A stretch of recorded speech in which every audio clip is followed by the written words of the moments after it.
아이들이 이렇게 나이가 들어가면서 키가 자라고 또 몸무게가 이렇게 늘어나요. 그래서 육체적으로 성장하는 것을 보게 됩니다. 근데 일정한 나이가 되면 이제 자라지 않잖아요. 그죠? 자라지 않습니다. 그런데 계속해서 우리 주님께서 이 세상 가운데 우리를 부르실 때까지 자라는 게 있어요. 이게 뭐죠? 우리의 영적인 삶. 우리의 영성은 계속해서 자라나야 되는 거죠. 근데 영성에서도 자라나지 않는 분들이 있어요. 신앙생활이 점점점 많이 이렇게 경륜이 쌓이고 시간이 점점점 많아짐에도 불구하고 영적인 삶이 성숙을 이루지 못하는 분들이 있단 말이죠. 영적인 어린아이와 같은 분들이 있어요. 영적인 어린아이와 같은 분들이 교회에 많으면 많을수록 그 교회는 앞을 향해서 나아갈 수가 없는 거죠. 영적인 성숙을 이루는 분들이 많으면 많을수록 교회는 앞을 향해서, 미래를 향해서, 비전을 향해서 나아갈 수가 있습니다. 한국에도 보면은 내로랄 만한 대형 교회들이 많이 있어요. 대형 교회라기보다는 거대 슈퍼 교회라고 볼 수가 있는 거죠. 10,000명이 넘는 교회들이 굉장히 많이 있어요. 근데 10,000명이 넘는 교회들 중에도 어떤 교회들은 굉장히 다이나믹하게 막 그 안에 막 생명이 약동하는 것처럼 막 꿈틀꿈틀거리는 교회가 있는가 반면에 어떤 교회는 마치 박물관처럼 이 교회가 살아있는 건지 이 교회가 죽어있는 건지조차 분별이 안 되는 그런 교회들이 있더라는 겁니다. 우리 수색교회는 500명이 넘으니까 그래도 대형교회에 속할 수가 있는 거죠. 수색교회는 지금 어떻게 수색교회 다니시면서 행복을 느끼십니까? 대답이 없으세요. 수색교회 다니시면서 행복하신가요? 내가 수색교회 30년, 40년 다니면서 뭔가 신앙의 성장을 이뤘고 신앙의 진보를 이뤘다고 생각하시나요? 아니면 이런 거죠. 오늘보다는 내일이 좀 기대되고 2017년이 기대되고 2020년이 기대되고 10몇 년 후에 수색 교회가 건축이 돼서 새로운 성전에서 예배를 드리는 것에 대한 부푼 감격을 가지고 우리의 신앙생활 하루하루를 이렇게 진행해 나간다면 아마도 수색교회는 성숙을 위해서 나아가고 있는 교회가 분명합니다. 근데 그게 아니고 예전에 10년 전에는 우리 교회가 이랬어. 10년 전에는 내가 우리 교회에 봉사할 때 이랬어. 10년 전에는 아침부터 시작을 해서 저녁 때까지 그렇게 교회에 봉사를 하고 섬겼는데 그래도 그렇게 힘든지 모르고 늘 언제나 웃음꽃을 피우면서 행복했었어. 그러면서 옛 과거의 아름다운 추억을 떠올려 보면서 현재의 불만족스러움과 현재의 답답함을 얘기하면 그 교회는 앞을 향해서 나아가고 있지 못한, 성숙하지 못한 그런 교회라고 진단해 볼 수가 있는 거죠. 오늘 그 계시록에 그 소아시아에 7교회가 있습니다. 물론 7교회라고 해서 딱 7개 교회만을 가리키는 건 아니고 지상에 있는 교회를 대표하는 교회가 7교회인 거죠. 그 중에 4번째 교회가 두아디라 교회예요. 두아디라 교회. 그러니까 두아디라 교회를 향해서 우리 주님께서 너네들이 잘하고 있는 것은 이러이러한 것인데 이건 칭찬할 만하다. 근데 너네들이 못하고 있는 것은 이러이러한 건데 너네들이 이 부분에 대해서는 책망을 받을 것 같다. 이렇게 하면서 얘기해 주시는 메시지가 있단 말이죠. 저는 우리 수색교회가 올해 몇 주년입니까? 84주년. 84주년. 굉장한 역사와 전통이 있는 교회죠. 어디 그 장인정신 그런 데 이렇게 프로그램들을 보게 되면 다큐나 그런 프로그램들을 보게 되면은 일본에서 이렇게 장인정신을 이어받은 한 6대째, 7대째, 10대째 이렇게 이어받은 그 가문의 가정에서 이렇게 이끌어가는 그런 간의 숭고음이라든가 그런 걸 보게 되면은 예전에 그 선조의 전통이 점점 기술적으로 보완이 되고 점점 이렇게 정밀해지고 점점 이렇게 전문가적인 그런 모습으로 이렇게 발달을 하게 되는 것을 보게 됩니다. 그러니까 이제 몇 대째 이제 후예가 그 역사와 전통을 이어받아서 그 수공업을 이렇게 하게 되는데 그 제품 하나하나 만드는 것이 엄청난 고가예요. 그러니까 엄청난 가치를 이렇게 발산하게 되는 거죠. 그걸 생각해 보게 되면은 그 선조 때부터 쭉 이렇게 이뤄왔었던 그 전수받았던 그 기술과 또 전문적인 어떤 그런 내용들이 점점 진보를 이루고 점점 많은 사람들에게 진가를 발휘하는 그런 모습을 볼 수가 있습니다. 그러니까 수색교회가 지금 84년이에요, 84년. 그러니까 웬만한 교회의 역사의 한 서너 배 정도 되는, 보통 교회가 한 20년, 30년 정도 전통을 갖고 있다면 우리 교회는 그것의 3배, 4배나 되는 그런 역사와 전통이 있는 교회란 말이죠. 그러면 84년 동안 역사와 전통을 우리가 계승한다고 봤을 때 뭔가 우리 신앙의 선배들로부터 우리가 충만하게 아름다운 가치로 물려받은 것들이 있나요? 그 아름답게 물려받은 가치를 우리 후예들에게 계속해서 재생산하고 후예들에게 물려주고 있고 후예들도 그것을 소중한 가치와 소중한 자산으로 안고 우리 다음 세대들을 이끌어가는 모습으로 지금 살고 있나요? 그것이 있으면 우리 수색교회의 미래는 밝은 거예요. 그런데 그것이 없으면 우리는 심각하게 우리 수색 공동체의 내면과 또 우리 수색교회 공동체의 앞을 향한 그 미래를 아주 적나라하게 구체적으로 다시 재검토해야 되고 무엇이 잘못됐는지를 다시 한번 돌아보고 거기서 회개하고 다시금 우리 하나님께서 소망하시는 길을 가셔야 돼요. 두아디라 교회를 통해서 우리 한번 견주어 보려고 합니다. 두아디라 교회는 우리 주님께서 어떤 칭찬을 주셨습니까? 내 사업이라고 했는데 이 사업이라고 하는 번역은 행위라고 하는 번역으로 이렇게 좀 바꿔주시는 게 좋을 것 같아요. 그러니까 행위, 에르가 카이, 내 행위, 곧 사랑과 믿음과 섬김과 인내는 나중 행위가 처음보다 더 많아지리라, 그런 말씀을 주시고 있어요. 첫 번째 너희들이 가졌었던 사랑이나 믿음이나 섬김이나 인내라고 하는 신앙적인 가치와 덕목이 시간이 지나면 지날수록 더욱더 빛난 보석처럼 빛을 발하고 있으니 이것은 칭찬할 만하다, 그걸 얘기하고 있단 말이죠. 사랑이 점점 커지고 있어요. 근데 이 두아디라 교회의 사랑이 칭찬할 만하다고 했는데 에베소 교회는 뭐를 잃어버렸습니까? 에베소 교회가 굉장히 그 사랑이 많았던 교회잖아요. 근데 처음 사랑을 잃어버렸다고 해서 우리 주님께 이렇게 책망을 받는 그런 대목을 볼 수가 있어요. 책망을 받는 것으로 끝나는 게 아니라 에베소 교회를 향해서 내가 회개해야 된다. 회개하지 않으면 내 촛대를 옮겨버리라. 에베소 교회를 향한 우리 주님의 사명과 은총과 축복이 에베소 교회 가운데 머무는 게 아니라 그것을 감당할 만한 또 다른 교회에다가 옮겨버리시겠다는 거예요. 무서운 경고죠. 무서운 경고.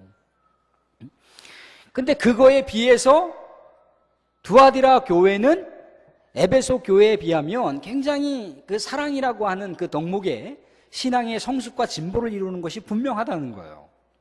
또 믿음이라고 하는 것도 그렇고요, 섬김이라고 하는 것도 그렇고요, 인내라고 하는 것도 그렇고요. 우리 수색교회는 어떠신가요?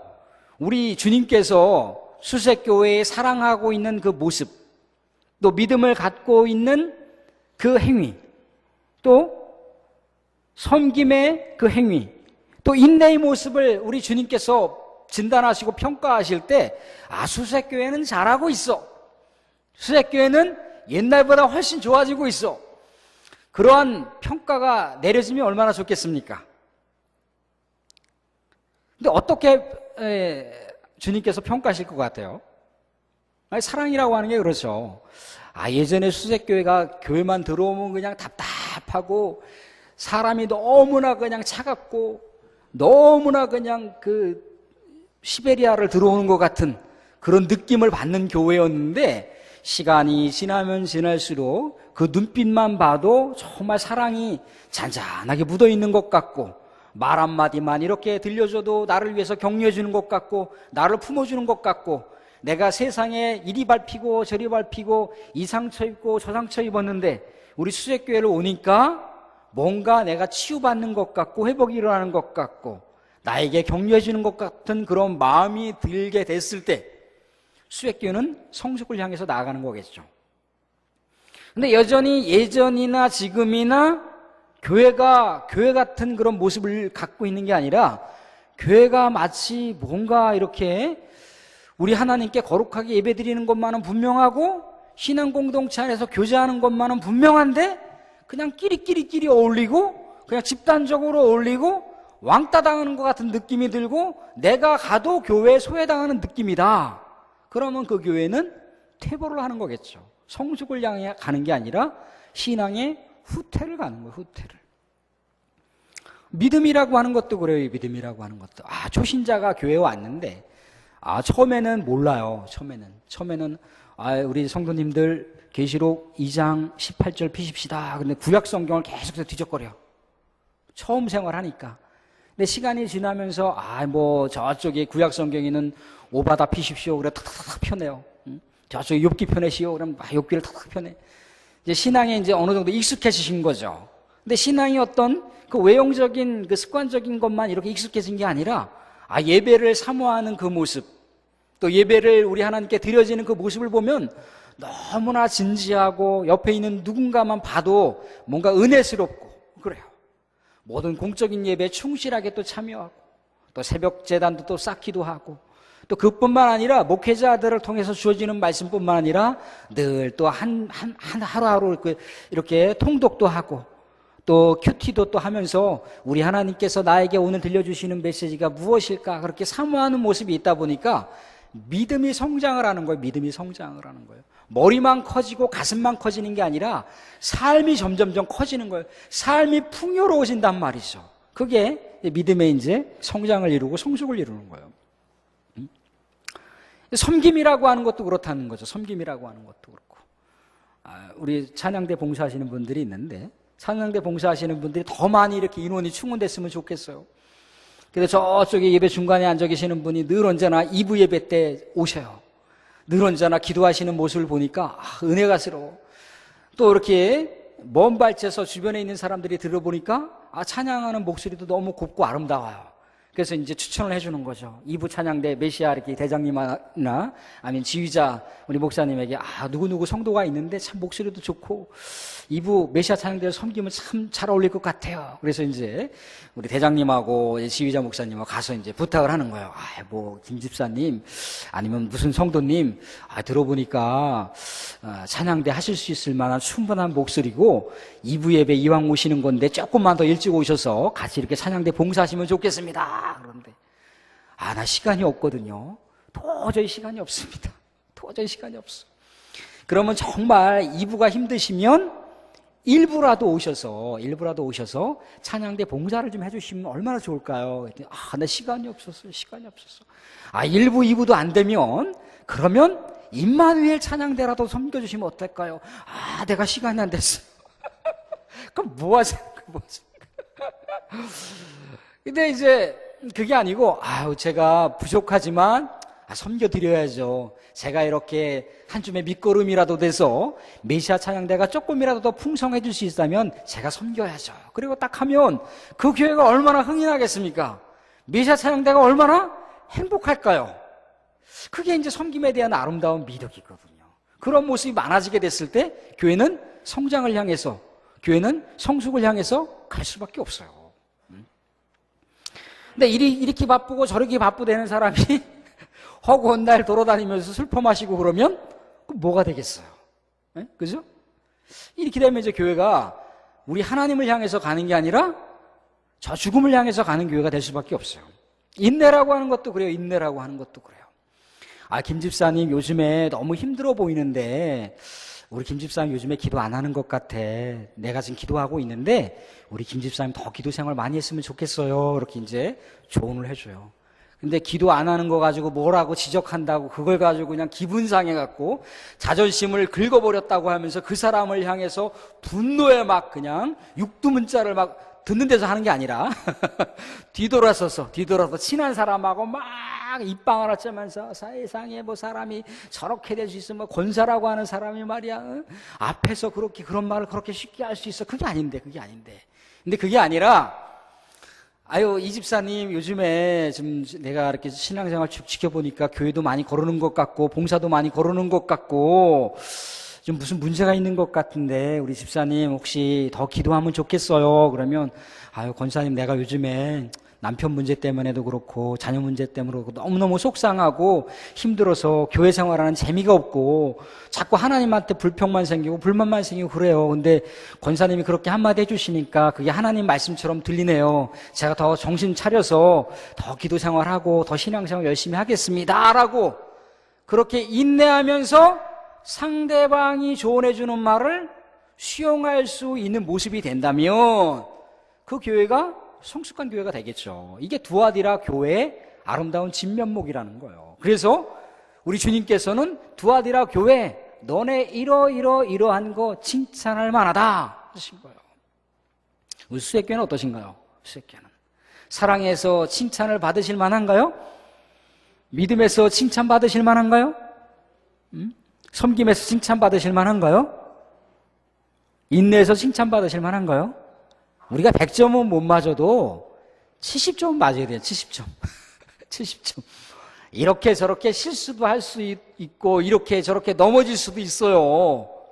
100% 완벽하게 살아갈 수가 없습니다. 그런데 적어도 하나 둘 개는 틀리더라도 또 하나는 또 실수하더라도 70점은 맞아야 되는 거예요. 70점. 70점은 맞아야지 가능성이 있는 거예요. 가능성. 우리 수색교회도 우리 두아디라 교회처럼 칭찬받을 수 있도록 더욱더 성숙하게 신앙의 진인보를 이룰 수 있는 은총이 있으시길 바랍니다. 우리 1월 달에 수색교회 디모데전서 4장 12절 15절 말씀을 통해서 우리가 걸었던 캐치프레이즈가 있습니다. 뭐죠? 모든 일에 성숙함을 나타내는 교회. 1월부터 우리 6월까지 6개월 동안 어떻게 신앙 성장을 이루시고 있나요? 신앙 성장을 이루고 있으셔야 되는 거예요. 신앙 성장을. 1년 뒤에는 우리 주님께서 반드시 결산하실 겁니다. 반드시 결산하실 거예요. 우리 교회뿐만 아니라 우리 각 개인을 향해서도 결산하실 거예요. 1구 기도대행진을 우리가 지금 시행하고 있어요. 몇 차까지 하고 있습니까? 4회, 4차까지 하고 있어요. 4차까지 하고 있으면 엄청난 거거든요. 15,000시간을 4차까지 했다고 생각해 보세요. 그러면 우리가 그냥 통상 15,000시간을 4번 하면은 몇 시간이 되는 건가요? 5,000시간이 넘는 거잖아요. 그죠? 5,000시간이. 5,000시간이 넘는 그 시간 동안 우리 수색교회가 기도를 했다고 생각을 해보세요. 신앙의 폭발을 이루지 않을 수가 없어요. 그래서 옆에 있는 우리 지나가는 집사님에게 집사님 다음 주에 우리 구역 예배가 있습니다. 우리 집사님께서 기도를 준비하셔서 우리 구역 예배를 위해서 기도 한번 해주시면 좋겠어요. 그러면 저는 이제 그 구역 예배 소속돼 있는 집사님이 예, 알겠습니다. 구역장님, 제가 물론 구역장님이 다 인도하시겠지만 제가 특별히 기도를 준비하겠습니다. 라고 그렇게 반응을 하셔야 되는 거예요. 제가 기도를 해본 적도 없고요. 구역장님이 하시죠. 그래요. 그래서 그날따라 또 이제 구역장님이 하신 게 아니라 이제 갑자기 목사님이 오시게 됐어요. 교구 목사님이 이제 구역장님을 위해서 오늘은 특별히 우리 구역 예배에 제가 참여를 하지만 우리 구역장님이 계속 인도하셨으니까 우리 구역장님께서 기도를 인도해 주시겠습니다. 그럼 목사를 막 흘겨봐.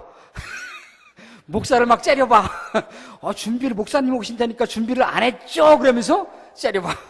이러면 안 된단 말이죠. 이러면 성숙을 향해서 나가는 교회가 아니라 우리 하나님께 생명을 받으면서 갈 수밖에 없는 교회가 된다는 거예요.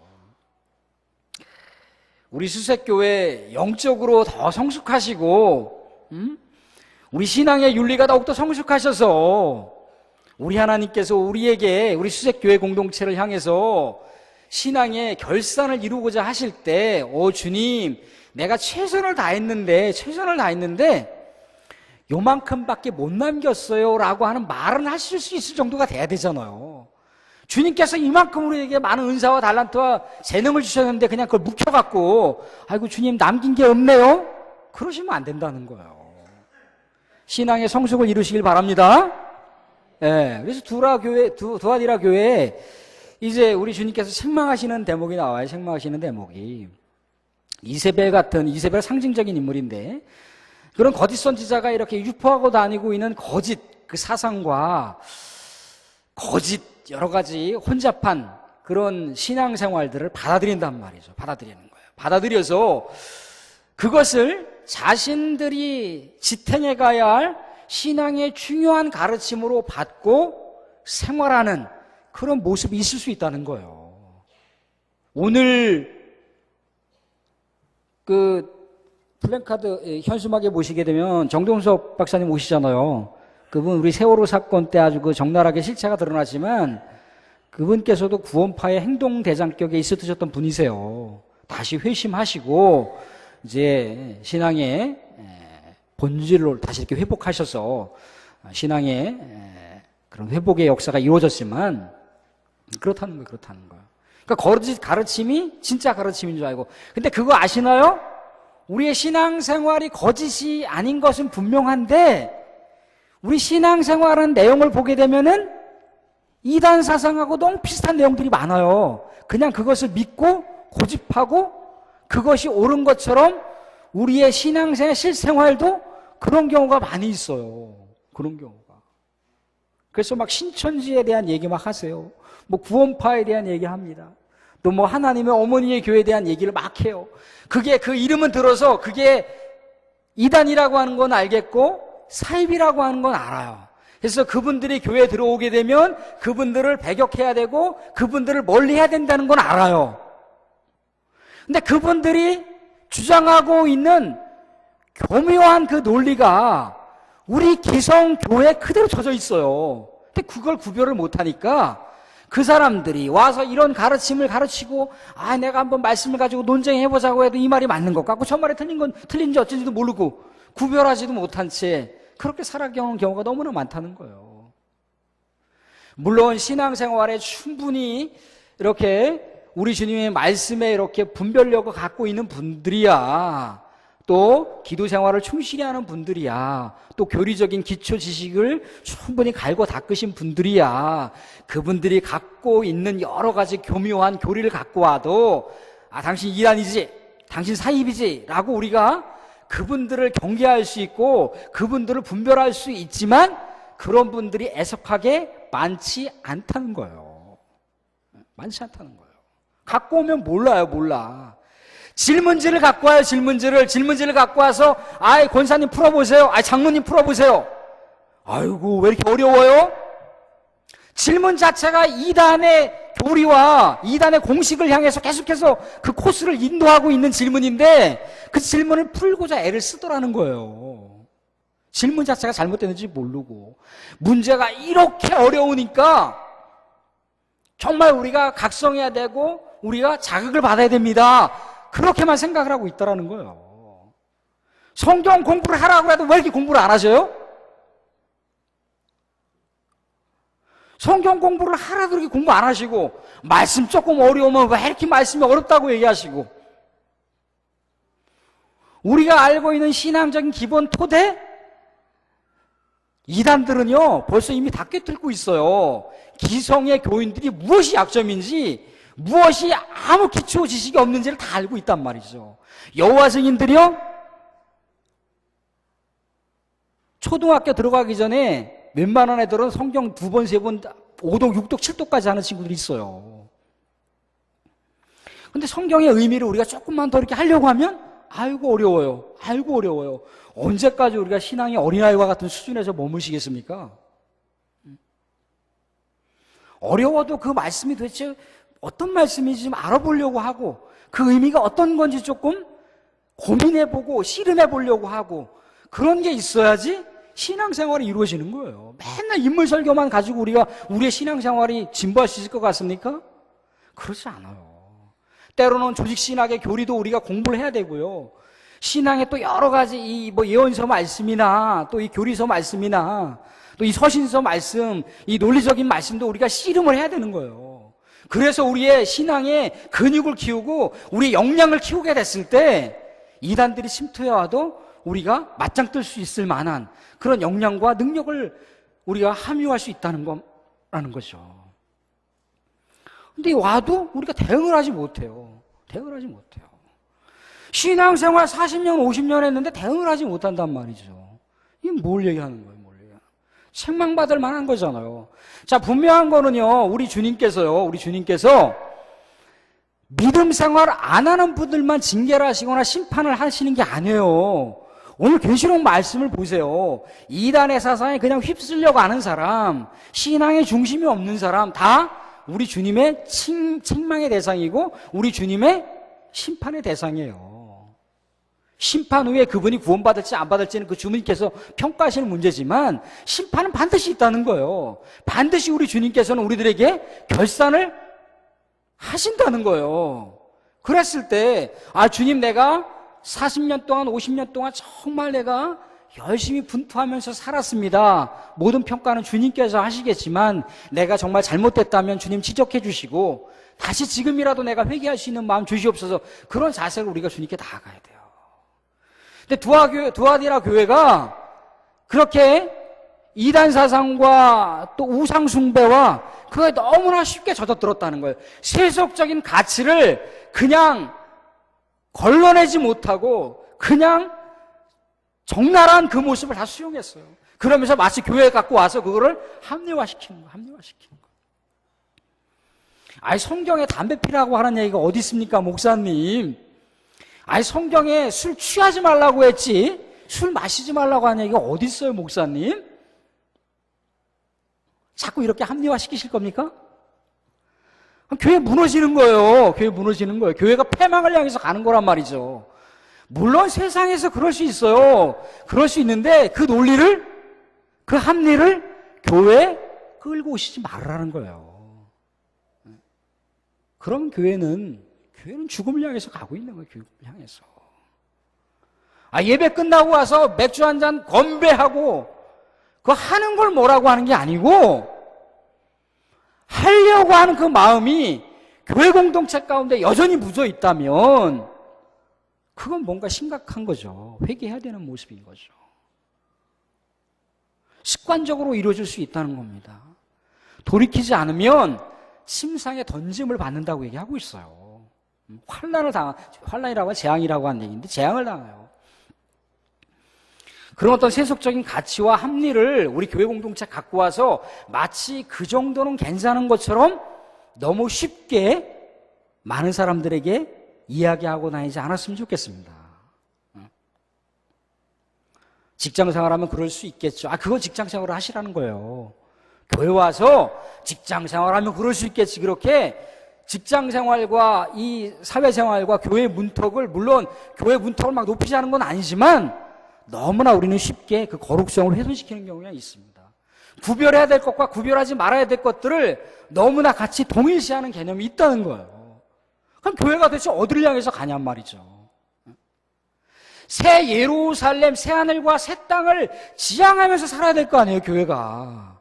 우리 주님 이 땅 가운데 재림하실 때까지 정직을 지키려면 정직을 지켜야 되는 거고, 신앙의 순도 높은 100% 순결 백색의 그런 신앙의 모습을 가져야 되는 거고, 그걸 계속해서 꿈꾸고 계속해서 그걸 갖고 살아야 되는 거잖아요. 그래야 그나마 진흙탕에서 뒹굴지 않는 모습이 될 수 있는 거예요. 진흙탕에 와서 다 뒹굴고 와서 어쩔 수 없어요라고 하면은 그건 아니라는 거죠. 그럴 때 교회는 진보를 이룰 수 있는 거고 성숙을 향해서 갈 수 있는 거예요. 회사가 살아나려면 바이어들을 만나야 돼요. 바이어들을 만나야 되는데 바이어들이 여자를 요구하고 있고 술을 요구하고 있어요. 스탠드바에서 단란주점에서 대접을 해야 되겠죠. 그죠? 그런 마음들이 점점점 깊어지면 그것이 자연스럽게 된다는 거예요. 예전에 한번 40대 제자훈련을 같이 이렇게 나누고 있는 분 중에 한 분이 안수 집사님이신데 너무너무 고통스러우시는 얘기를 하고 있어요. 그래서 왜 그러십니까? 그랬더니 자기가 회사에 그런 일만 맡는 분이랍니다. 그런 일만 만드는 분인데 그 50대 그 초반에 또 다른 회사의 중역들은 그걸 요구한대요. 그걸 늘 언제나 요구한다는 거예요. 차라리 그냥 돈 뭐 50만 원, 100만 원 이렇게 해서 주면 그만이면 좋을 텐데 꼭 술 접대를 요구한다는 거예요. 술 접대만 요구하는 게 아니라 술 접대에 누가 와요? 여자를 요구한다는 거예요. 여자를. 그냥 거기서 다른 주점에 딱 한 잔 먹고 끝납니까? 그렇지 않다는 거예요. 2차, 3차 어딘지도 모르는 그런 데 가서 흥겹게 노는 그런 것까지 주선해야 되는 것 때문에 너무나 고통스러워서 하나님 앞에 얼굴이 뜨거워서 예배를 드릴 수도 없는 그런 고통을 호소하는 장면을 제가 같이 교제를 나누는 그분의 입술을 통해서 들었어요. 그런 고민이 있으셔야 되는 거예요. 그런 고민 없이 너무나 평안하게 어쩔 수 없으니까라고 하면서 교회에 그걸 너무나 쉽게 갖고 오시게 되면 교회는 우리 하나님을 향해서 가는 게 아니라 사탄을 향해서 가는 거예요. 사탄을 향해서. 이것을 경계하게 됐을 때, 이것을 구별하게 됐을 때, 이것과 떠나서 이것과 결별하면서 살게 됐을 때 우리 주님께서 소망하시는 남은 자로서의 삶을 살아갈 수 있단 말이죠. 그래서 남은 자에게 주시는 축복이 있습니다. 그 축복이 뭐예요? 만국을 다스리는 권세를 주신다고 했어요. 철장을 쥐어줘서 그 철장을 가지고 질그릇을 깨뜨린다고 했는데 거짓사상과 이 세속적인 가치가 교회에 들어오는 것을 분쇄시킬 수 있을 만한 우리 주님의 능력을 주신다고 얘기했단 말이죠. 새벽별을 주신다고 했어요. 온 세상 만물을 다스릴 수 있는 주님이 그 주님의 놀라운 통치의 영역을 믿음의 성도들과 함께 공유하신다는 거예요.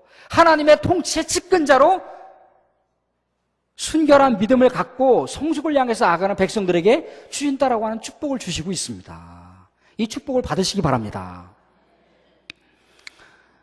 우리가 수색 동산에 올라가 보세요. 저녁에 새벽에 보시면 막 별들이 반짝반짝 빛나요. 그럼 저 별은 나의 별, 저 별은 너희의 별, 그렇게 할 수가 있잖아요. 이거는 김장로님 별, 이거는 진장로님 별, 이거는 최권사님 별.